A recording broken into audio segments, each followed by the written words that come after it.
This is Travis's 1976 cone shovelhead. Just wrapped this thing up. It's a super good looking bike, just classic chopper. We'll just start up front.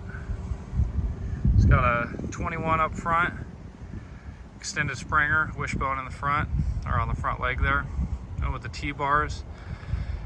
And when this bike came in, it was completely stock. So ended up modifying the frame, went about 2 up in the down tubes to flatten out the backbone, and then did a 3/4 hardtail kit on it. It's got a set of Palco pipes on there, PM brake, Lapera seat, nice sissy bar with a prism light. I don't know if you can see or not, but there's super heavy flake in this paint too.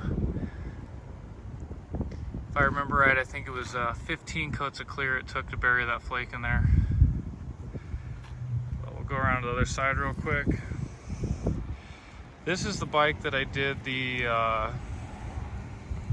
oil tank modifications for the Shovelhead Inner Primary. So we'll kind of get into that right now. But you can see how clean it looks. It's hard being out of the sun over here, but yeah, that oil tank came out killer. It's all laced. Pinstriping lines on there. Looks really good.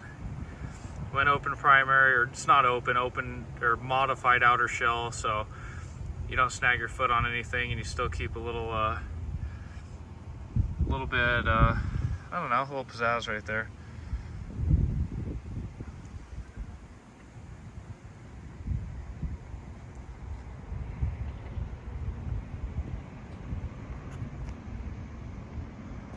Oh yeah, it's 16-inch in the rear as well.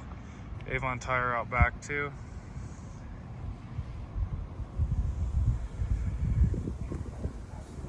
But yeah, that's gonna be it. 1976 Shovelhead.